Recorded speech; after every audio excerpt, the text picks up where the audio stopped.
জন্মগতভাবে আমি হিন্দু হলেও ভালোবেসে বিয়ে করেছিলাম এক মুসলমান পরিবারের ছেলেকে।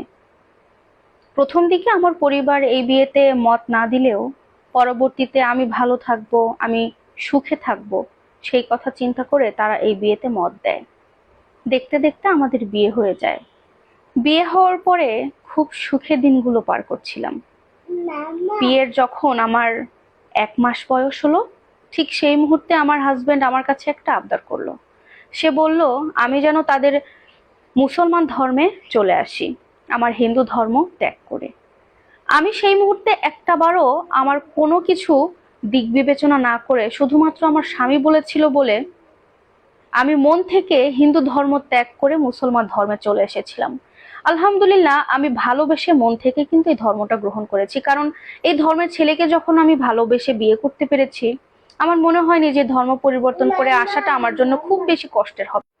তাই আমি ধর্মটা পরিবর্তন করে ফেলি। দেখতে দেখতে আমাদের দুটো সন্তান হয়।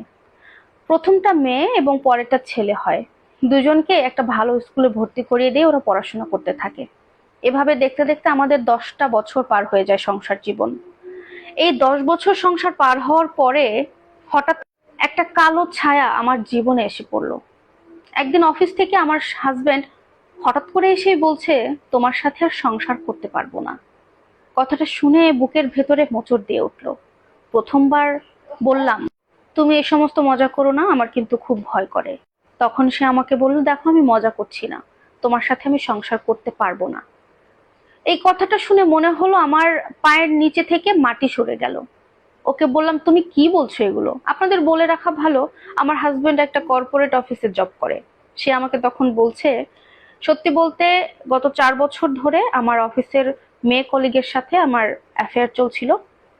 এখন সে চাচ্ছে ও আমাকে বিয়ে করে সংসার জীবনে আসতে। তাই ওকে আমি বিয়ে করব, সংসার শুরু করব, তোমাকে আমি ডিভোর্স করে দিব। ওকে আমি অনেকবার বুঝালাম, আচ্ছা আমার কথা বাদ দেন, তুমি তো তোমার সন্তানের কথা ভাববা, তোমার দুটো সন্তান, ওদের ভবিষ্যৎ নষ্ট হয়ে যাবে।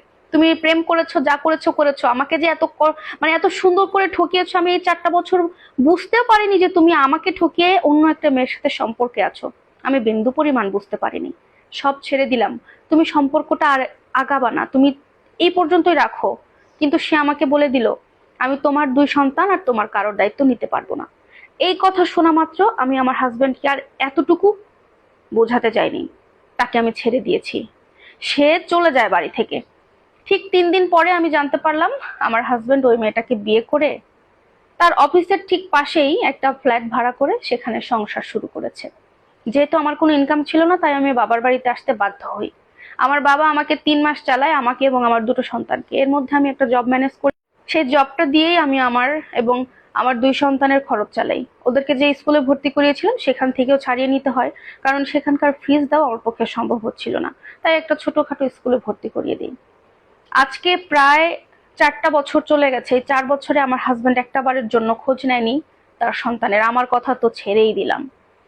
আমিও চাই না যে তার সাথে আর আমাদের কোনো যোগাযোগ হোক। তবে মানুষটার প্রতি আমার কিন্তু কোনো অভিযোগ নেই। ভালোবেসে বিয়ে করেছিলাম, কি বলবো, ওর জন্য আমি আমার ধর্ম পর্যন্ত পরিবর্তন করেছিলাম। কিন্তু তার প্রতিদান যে আমাকে এভাবে দিতে হবে, এটা আমি কখনো কল্পনাও করিনি। তবে ও যেখানে থাকুক, যে অবস্থাতেই থাকুক, ভালো থাকুক, ওর প্রতি আমার কোনো ক্ষোভ নেই। আমি আমার মতো আমার সন্তানদেরকে নিয়ে ভালো থাকবো ইনশাল্লাহ।